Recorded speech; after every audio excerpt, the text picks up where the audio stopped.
Okay, I have mine. My wife has hers. Is it on the registry? I don't believe it is, but it's in the hands of two people: my lawyer and my the person who is on the health care. The two people. Right. That's a tip, incidentally. When you fill out your health care proxy, put two people on it: John and or Bob or whatever. Make sure you indicate my daughter. Well, it's good to do one is the primary and one is the second. John may be in maybe down in Timbuktu somewhere. Right, right. Or John may have actually slipped off into the great heaven. You know, who knows? But it's also good even to get it on the registry, because then it gives access to the emergency room doctors in our county. All of them can look at it if they need to. You know, your friend may not know that you were, and if we're in an accident or we're at the hospital, and that will allow them to contact that person right away. Another little tip, Marianne, speaking of being in the hospital, whatever, if you are, you can indicate certain cases where you want it or don't want it. Now, incidentally, if you want to live forever and you want the whole works, put it down. That's your health care proxy. I want to, it doesn't matter how sick I am or how I'm dying or terminal, I want the full works. Okay, that's what you'll get, because your healthcare proxy states that, and the person who is the proxy will take note of that. But if you want to slip away real fast, you want to go home on the express rather than the local, just put in no hydration. If you don't get water for a couple of days, you're going to croak anyway, and that's the way out. There's no nonsense. I don't know. That's well, the thing is, whatever your wishes are is what the healthcare proxy is all about. It's about you having the conversation with people you trust to carry out your wishes. We got a couple of calls. You want to take a Yeah, sure. Hey, good morning, caller. Thanks for waiting. Good morning. I'd like to ask a question as a follow-up to Marianne's comment about the proxy. Are you saying that a husband and wife, they can't just automatically make those decisions without the proxy? Well, usually they can. But if one loses capacity, it's very difficult, or if your spouse dies. But your children over 18, my son broke his jaw when he was 20 years old. Luckily, I had a durable power of attorney already in place for him. But they did not want to release any of his records to me, even though I was the payer.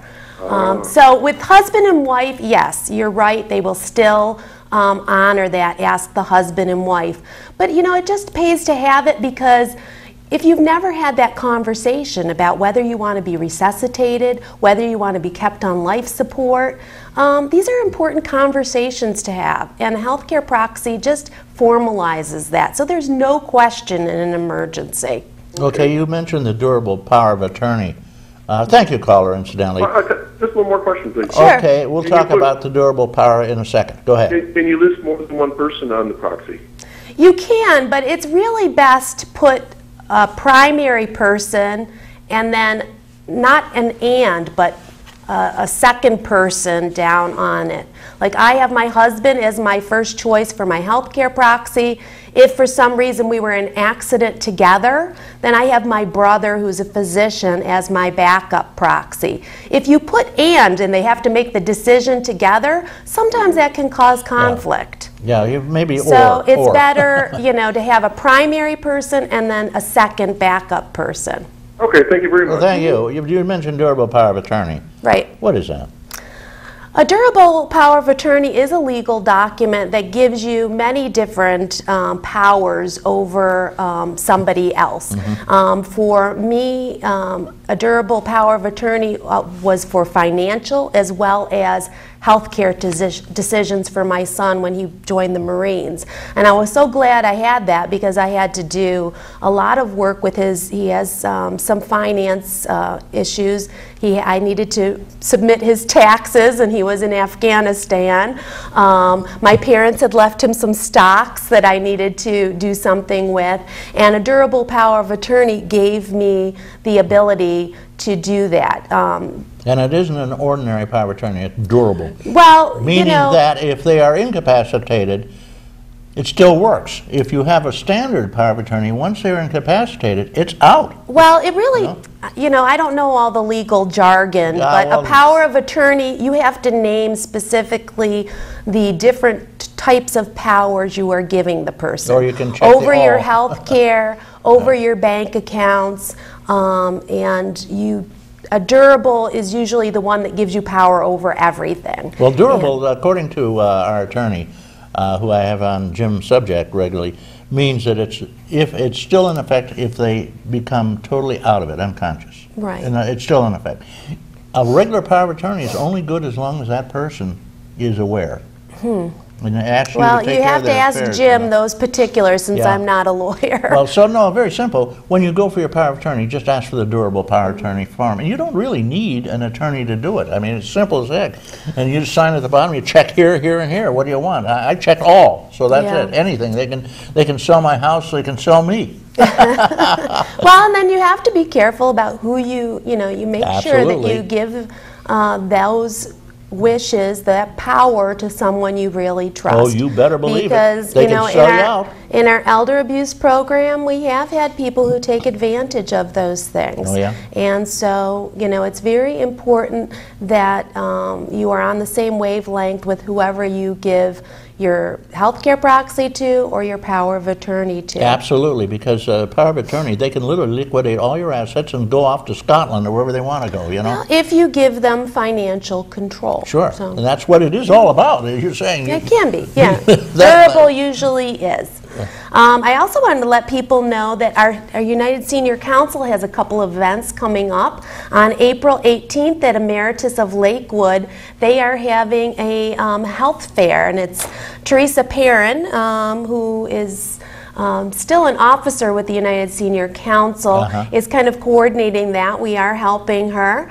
And it's from 10 to 2:30, and there's going to be a lot of neat vendors for seniors and lunch. Great. So What's for show lunch? up. What's for lunch? I don't know, but I'm sure it'll be something good. But that's April 18th, so come to Emeritus of Lakewood. Everyone is welcome from 10 to 2:30.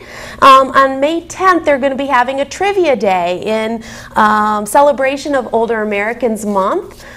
They want all the senior clubs to send a team. And it's going to be kind of like the high school bowl that we have. It's going to be senior bowl. But they're having teams of 3 that are going to compete. There's a $5 admission for your team, and then they're going to have cash prizes to the top winners in that Okay, we got a day. phone So call. that's a lot of fun. Take a phone call. Good morning, caller. Thank you for waiting. Good morning. Now, what group is putting on this The trivia day? yes. That's also the United Senior Council. Connie Whitman is the person to contact about the trivia day. She's looking for teams of 3. Her number is 763-0544. But you can always contact my office and we'll put you in contact Which is with 753 753 4471. 4471.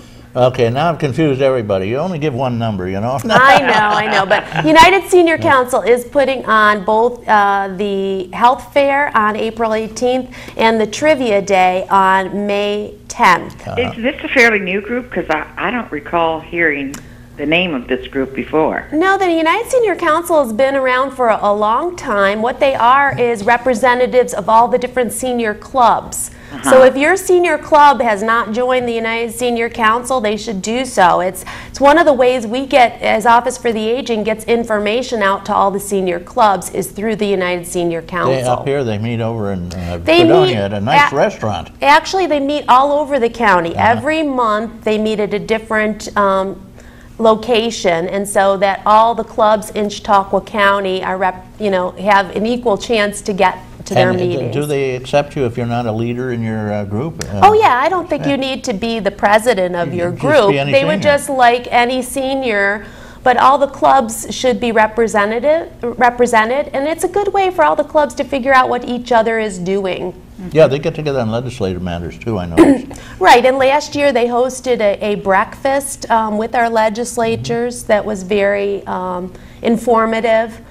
So they're trying to do more activities and events for seniors. So there you go, caller. What's up? Okay, I have one thing to say first. Mr. Bishop, who he and his wife run the dance studio here, has been ill for a while and is recovering, luckily, very nicely. But I want to just wish him Oh, thank you very much. quick recovery and Good wishes to Mr. Bishop. yeah, absolutely. And hope Mrs. Bishop isn't getting too run down with all she has to do with their business as well as helping her husband. Okay, well, thank you very much. Anyhow, my question is, it is a question, but what exactly and how do you go about setting up a trust fund, and why would you want to have a trust fund for if you're a senior, for your children or whatever? So the state won't grab it when you get on long-term care. Very simple. And it takes you got to go to court. It takes a little time, and you have to name the people involved, and you make sure that it's a non-revocable trust fund. If you make it revocable, they can just say, well, we can break it and break it. If it's non-revocable, they cannot break it. And if you're in a nursing home and you got $1 million in your trust fund for your kids, the state pays for you because they can't touch your $1 million. It belongs to your children and for your grandchildren, whatever it may be. There is one hitch. You got to wait at least 5 years before it becomes effective. In other words, if you put it away 3 years and then you go into a nursing home, they can break it because it looks like you did it intentionally to beat the tax. You know what I mean? If you're getting fairly old and not quite sure you're going to make it 5 years, or you don't want to take the chance. Right. Put it in your mattress. Well, this is what I'm saying. Would it just be better to, because with the interest rates you're getting at the bank, forget it. Yeah, you're losing 4% a year. Would it be in your children and your interest just to not keep it in a bank? It would. The only place you can keep it and keep it safe is in the ground somewhere, caller, because the state will grab every penny they can catch that belongs to the indigent person who is now in the hospital or in nursing care. They will take every penny they can find, including Social Security, pensions, and everything else, and it's very expensive. What about if you gave it to your children now? Well, you got to wait 5 years, fella, lady. Well, no, you can give your assets away now, but there is a look-back period if you go on Medicaid, and that's the only time, because Which would be if you went in a nursing home, you did. Usually most people within 6 months of going to a nursing home are on Medicaid because most people don't have more than $50,000 in the bank. Yeah, maybe 80,000. But you may also want to look into... Now, is there an amount that they couldn't take away? Yeah, you know, if they don't take, you know, if you have a spouse who's living in the community, they won't take your home or a certain amount of money so that the spouse can live comfortably. No. I mean, like, if I would go into a nursing home, let's say, and within a year, I would have to go on Medicaid because my Medicare will only cover it for so long now. I don't even think it's a year. It's only 100 days, your Medicare only covers the first 100 days. Yeah, that's what I thought. 20 days in full, and then 80 days if you have a qualifying hospital stay. So if you just went from your home into a nursing home, then you probably would not even have that 100 days. It's a very complicated thing. What I would do, if you have a lawyer or you have an accountant or a financial advisor. I don't. Okay, well, it may be worth your while to discuss because the legislation on these things is changing all the time.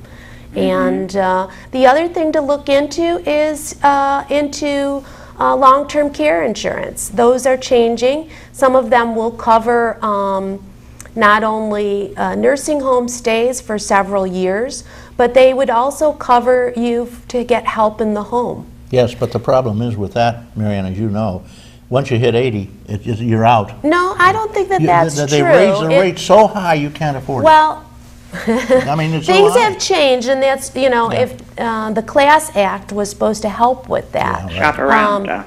But there are not reverse mortgages, but there is long-term care insurance out there, and for certain income people, it's a good choice. And what would happen if I have a relative who is older and she has gotten a reverse mortgage? What would happen if she would end up in a nursing home and have to go on Medicaid? would they, I mean, they won't have, she doesn't really own that house anymore. Okay. Right, she's taken the equity out of her house. Right. And so when the bank sells the house, which would happen if she went permanently into a nursing home, they would probably take what equity they need, you know, to cover the reverse mortgage, and then what was left would go for her care. And be careful who you go for your